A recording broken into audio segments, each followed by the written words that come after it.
السلام علیکم جی۔ اس وقت پاکستان کے اندر جو چیز سب سے زیادہ زیر بحث ہے اور جس کے اوپر بہت زیادہ بحث کی جا رہی ہے وہ یہ ہے کہ جو عمران خان صاحب نے HBO چینل کو انٹرویو دیا ہے۔ اب HBO کا نام لیتے ہی میرے جو ہونٹوں کے اوپر جو مسکراہٹ آئی ہے اس کی بنیادی وجہ یہ ہے کہ پاکستان میں HBO فلموں کے حوالے سے معروف ہے۔ پاکستان کے اندر وہ اس کا ایڈیٹڈ اور صاف ستھرا ورژن دکھایا جاتا ہے، دنیا کے اندر سارا کچھ دکھاتے ہیں اور اس کے اوپر وہ جو نمبر شمبر بھی لکھ دیتے ہیں، 18 نمبر تھے، 16 نمبر تھے، ہیں وہ والے نمبر بھی لکھ دیتے ہیں۔ تو اس لیے HBO کے اوپر جناب عمران خان کا ذکر آنے کا مطلب یہ ہے کہ بہت سارے چہروں کے اوپر مسکراہٹیں بکھر جائیں، ٹھیک ہے۔ لیکن HBO نے میرا خیال ہے یہ کوئی نیوز اور ویوز کا سلسلہ بھی شروع کیا ہوگا، کوئی HBO پورا گروپ ہے نا، تو اس کے اندر نیوز چینل بھی شامل ہوں گے یا انٹرویو جس کے اوپر عمران خان صاحب کا چلا ہے وہ بھی شامل ہوگا۔ تو اینی ہاؤ اس سے ہٹ کے آ جائیے، وہ اس انٹرویو کے کنٹینٹ پہ آ جائیں، اور انٹرویو کے کنٹینٹ کے اندر جو خاص بات نکال کے چھپوائی گئی وہ یہ تھی کہ اگر کشمیر کا مسئلہ حل ہو جاتا ہے، جو کہ ان کے بقول حل ہو چکا ہے، یہ میرا فکرہ سمجھ لیجئے، تو اس کے بعد نیوکلیئر کی آرسنل جو ہیں ان کی کوئی ضرورت نہیں رہتی۔ اب دنیا کے اندر 4-5 بیسک ٹیکنالوجیز کیٹیگرائز کی جاتی ہیں، کیمیکل ہے، اس کے بعد میٹلرجی ہے۔ یہ جو نیوکلیئر ٹیکنالوجی ہے اس کو میٹلرجی میں شامل نہیں کیا جاتا، حالانکہ آغاز اس کا میٹلرجی سے ہی ہوتا ہے، لیکن اس کو بھی ایک الگ ٹیکنالوجی کے طور پہ کیٹیگرائز کیا جاتا ہے۔ دنیا کی وہ تمام اقوام جنہوں نے ترقی کی ہے انہوں نے کسی ایک ٹیکنالوجی کے اندر یا اس ٹیکنالوجی کے سب سیکشن کے اوپر عبور حاصل کیا ہے، اور پھر وہ دنیا کے اندر بہت زیادہ وہ معقول ٹھہرے ہیں، اور انہوں نے اس کی R&D کے اوپر بہت زیادہ انویسٹ بھی کیا ہے۔ نوکیا کی مثال لے لیں آپ، وہ ایک کمپنی نہیں اس پورے ملک کا GDP اٹھایا ہوا تھا، اور جب اس کمپنی نے اپنے R&D کے اوپر اتنا خرچہ نہیں کیا جتنا کہ چائنیز کمپنیاں کر رہی تھیں تو وہ اڑ گئے نا اس میدان میں سے، ٹھیک ہے۔ اب وہ کہتے ہیں کہ جناب غلطی ہو گئی ہم سے، ہمیں زیادہ پیسہ R&D کے لیے لگانا چاہیے تھا، پاکستان میں R&D کا کوئی رواج نہیں ہے ویسے، ٹھیک ہے۔ اس لیے اس کا مطلب ہمارا ترقی کرنے کا کوئی ارادہ نہیں ہے، لیکن یہ جو بات انہوں نے کہی ہے اس کے جو پہلو نکالے جا رہے ہیں جو اس وقت مستعمل ہیں، اور میں ان سے ڈس ایگری نہیں کرتا، ہو سکتا ہے وہ ان کا اپنا نقطہ نظر ہو چیزوں کو دیکھنے کا، جو سطحی بات نظر آتی ہے وہ تو یہ ہے کہ انہوں نے جس طرح مقبوضہ کشمیر انڈیا کو ہضم کرنے کی جو ہے وہ اجازت دی اور اس کے خلاف پاکستان میں آواز تک بلند نہیں ہونے دی، اور اب جس طرح گن پوائنٹ کے اوپر سیاستدانوں کو بلا کے ایک میس کے اندر، وہ ادارے کا نام تو نہیں لیا جا سکتا نا، اس کے میس کے اندر سیاستدانوں کو سمجھایا گیا کہ جلدی سے جناب گلگت بلتستان کو بھی صوبہ بنا لیں، یعنی کہ وہ تقسیم مکمل ہو جائے کشمیر کا، اور یوں کشمیر کا مسئلہ حل ہو جائے کہ جو مقبوضہ کشمیر ہے وہ انڈیا کے پاس۔ وہ جو کیا نام ہے، جنرل مشرف بڑا بے چین ہو کے 5 فارمولاز اور 6 فارمولاز اور چناب فارمولا اور اس کی فارمولا، اور جو اس کا ابا جو طبلہ بجاتا تھا اس کا فارمولا، اور اما جو مشرف صاحب نے لکھا ہوا اپنی کتاب کے اندر، میں اپنے پاس سے تھوڑی کہہ رہا ہوں، تو وہ فارمولے جو سارے انڈیا کو پیش کرتا رہا انہوں نے کوئی بھی قبول نہیں کیا، اس میں سے سلوٹ مارا ویسے اس نے، ٹھیک ہے، اور اب تو وہ سلوٹ بھی نہیں لیتے، ہمارا سدو کو بھیج دیتے جا تو سلوٹ لے جا کے، اب تو اتنی بری حالت ہو گئی ہے کہ وہ اب پرائم منسٹر ان کا سلوٹ بھی نہیں قبول کرتا ہمارا، وہ سدو آ کے وہ گردوارہ کے اندر کا سلوٹ وصول کر کے جاتا ہے۔ بڑی حسرت ہے ہمیں کہ اب مودی نے ہمارا سلوٹ ہی وصول نہیں کیا یار۔ خیر، کہنے کی بات یہ ہے کہ اب اس کے اوپر جو ہے ایک عجیب و غریب جو بظاہر ایک ہے کہ چونکہ کشمیر کا مسئلہ حل ہو گیا ہے تو اب نیوکلیئر بھی لپیٹ کو کسی کو حوالے کیا جائے، اس کے 4 پیسے کھڑے کیے جائیں، یہ ایک نقطہ نظر ہے جو بیشتر ویلاگز کے اندر اہل نظر جو ہیں وہ پیش کرتے ہوئے فرمائے جا رہے ہیں۔ میں اس میں سے کچھ سلور لائننگ ڈھونڈنے کی کوشش کر رہا ہوں، اور سلور لائننگ یہ ہے کہ دیکھیے ہم نے کھرب ہا ڈالر جو ہیں وہ نیوکلیئر پہ اس لیے خرچ کیے تھے کہ جب ہمارے پاس ڈیٹرنس آ جائے گا تو ہم دفاع کا بجٹ کم کر لیں گے،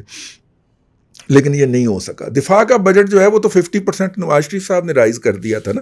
جو ان کے بہت سارے گناہ ہیں ان میں سے ایک گناہ یہ بھی ہے، اور پھر اپنی موت کا سامان کیا انہوں نے، وہ تو اللہ تعالیٰ نے ہر ایک کی لکھی ہوتی ہے، تو اللہ تبارک و تعالیٰ ان کو بچا کے لے گیا، ورنہ جتنے لوگ، یہ عثمان کاکڑ صاحب کو دیکھیں نا، جتنے لوگ اس طرح ڈوبیس موت اس طرح اختلاف کرنے کی جرت کرتے ہیں وہ اپنی ڈوبیس مار دیے جاتے ہیں. تو یہ جو ہے یہ اس لیے اس کا جو مثبت پہلو یہ ہے کہ دیکھیے نیوکلیئر ڈیٹرنس جو ہے ہم اسے صرف ڈیٹرنس کے حوالے سے کیوں دیکھیں, ہم اس کو دوسرے پہلوؤں کے حوالے سے کیوں نہ دیکھیں, خاص طور پہ جو میڈیکل کا ہے. مطلب 28 سے زیادہ تو ہاسپٹل ہی ہم نے کینسر کے علاج کے, کینسر کی ٹریٹمنٹ کے ہم نے کر لیے ہیں قائم پورے پاکستان کے اندر. تسی شوکت خانم چکی پھرتے ہو, لیکن سرکار کے زیر انتظام بھی کینسر کے جو ہے وہ 2.5 درجن کے ارد گرد ہاسپٹل پورے پاکستان میں پھیلے ہوئے ہیں, اور یہ اس سے ریڈیشن کے ذریعے اس کی ٹریٹمنٹ ہوتی ہے. تو یہ اسی ٹیکنالوجی کے ذریعے ہوتی ہے نا, کیونکہ ہم نے اس کے اوپر عمل حاصل کر لیا ہے.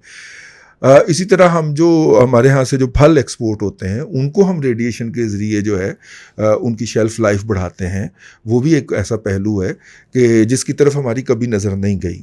ٹھیک ہے, اور نظر ہماری صرف بم کے اوپر رہتی ہے, اور ہم اس کے اوپر دھمکیاں بھی لگاتے رہتے ہیں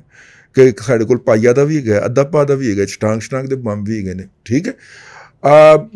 غیر ذمہ داری کی حد ہوتی ہے. ویسے پھر ہم یہ بھی بتاتے رہتے ہیں کہ ہماری توپیں بھی ایسی ہیں کہ جن کے اندر گولے ایسے ڈلتے ہیں جو گولے جو ہیں وہ ایٹمی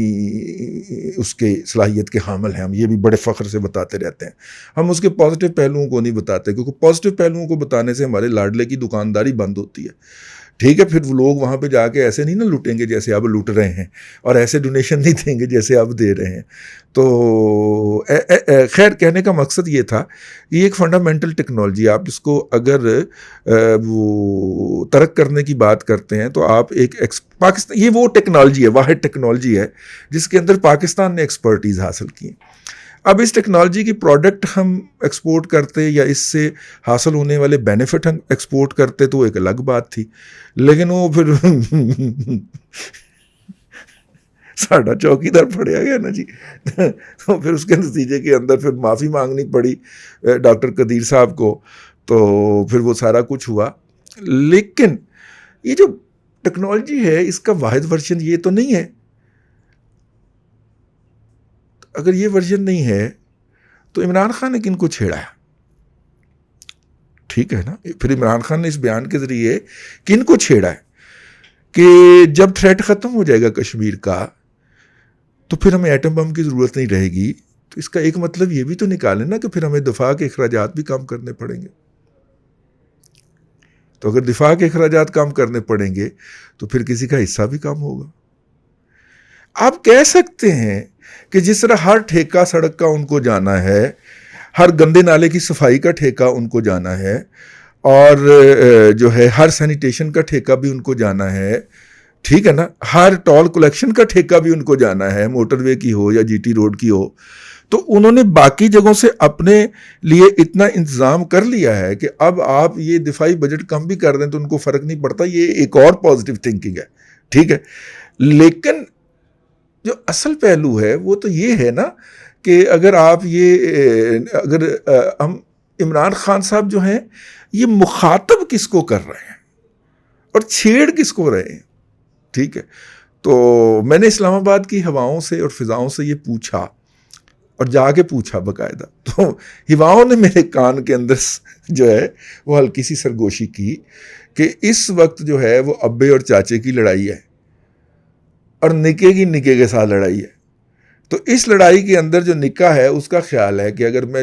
ابے کو دھمکی لگاؤں گا تو ہو سکتا ہے کہ وہ پھر بہتری کی کوئی صورت نظر آ جائے, اگلے 5 سال بھی مجھے کو مل جائیں. اور بہرحال ان کی روایت تو اپنی جگہ پہ ہے نا, تو وہ اپنے ہینڈ پک جو جنیجو اور جمالی ہیں ان کو 5 سال پورے نہیں کرنے دیتے, تو اس کو کیسے کرنے دیں گے. تو خیر ایک پہلو اس کا یہ بھی ہے کہ کوئی نکا جو ہے وہ ابے کو بلیک میلنگ میں لگا ہوا ہے. ٹھیک ہے,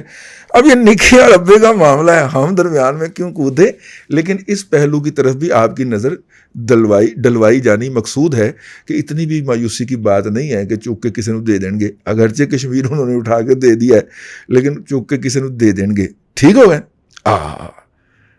اللہ آپ کو آسانیاں عطا کرے اور آسانیاں خلق خدا میں تقسیم کرنے کی توفیق عطا کرے.